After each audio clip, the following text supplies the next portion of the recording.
24-aprel 2026-yil. Birinchi kuni kelganingizda bizga nima muammo bilan kelgan edingiz?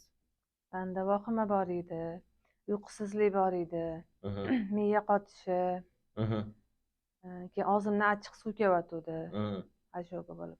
mhm, Keyin anaqa ko'zim pirillayotgandi, mhm, ko'zim ko'p pirillayotgandi. mhm, O'sha muammolar bilan keluvdim. mhm. Singlim, mana birinchi kuni o'sha muammolar bilan kelibsiz.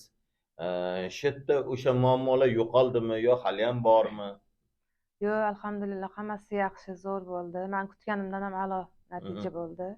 mhm. Xursandman. O- Hammasi yo'q. O'sha siz aytgan vahima kasallik nima bo'ldi? Vahima уже 5-kundan boshlab уже yo'q.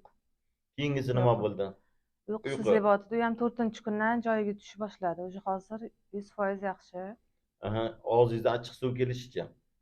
U ham 5-kunidan yo'q bo'ldi. Umumiy olganda necha kunda soppa sog' bo'ldingiz?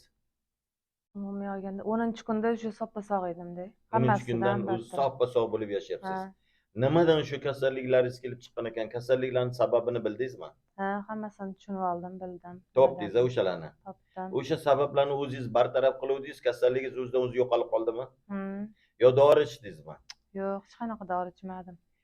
Odam dori darmonsiz sog'ayar ekanmi? Sog'ayarkan men ham ishonib keluvdim, qanaqa Mm, bo'larkan deb. Chunki mm, bundan oldin ham ko'p joylarga borganman, nerpatologlarga, aql mm, doktorlarga. Natijasi unaqa yaxshi bo'lmaganda. mhm, Bo'larkan, men ishondim 100%. mhm. Necha yil bo'ldi shu kasallik bilan bezovtalanib yurganingizga? O'zi asli boshlangani o'sha menimcha ancha yillar bo'lib ketdi-da, necha 10, 15, 17 yillar bo'lgan. Mhm, Ozgina vaqt yaxshi bo'lib, yana o'zini holiga mhm, tushib qolardi. Unaqa butkul tuzalmagan edi. Hozir mhm. yaxshi, 100% ga natija bor. Yana o'sha kasalliklaringiz qaytalab qolaverishiga chunki sababi bartaraf qilinmaganligi sabab bo'lgan, to'g'rimi? To'ppa-to'g'ri. O'sha sababini ham siz bartaraf qildingiz, xudo xohlasa endi siz kasal bo'lmaysiz. Xudo xohlasa. Boshqalarga nima taklif qilgan bo'lardingiz? Ahmadjon Hasanov aldaydi ekanmi yoki esa vahima kasallikdan butkul tuzalib ketadimi? Biror narsa ayta olasizmi? Men hammaga tavsiya qilaman kelishligini. Allohga tavakkal qilib kelishsin. 100% Mhm, natija olishadi. mhm, Ishonmay turgan odamlar bo'lsa ham kelib ko'ringlar. Kim kelib ko'rmaguningizcha his qila olmaysizlar-da. Uni mhm, kelib darslarni etapma-etap hamma darslarini tushunib olganingizdan keyin umuman boshqa odamga aylanasiz. mhm, 180 gradusga. mhm, Umuman ishonmaganlar ham mhm. 100% ishonib, natijani ko'rib o'zingiz ham shokka tushib qolasiz. Oilangizda munosabatlar ham o'zgardimi? Farzandlaringiz bilan, turmush Hmm. o'rtog'ingiz bilan?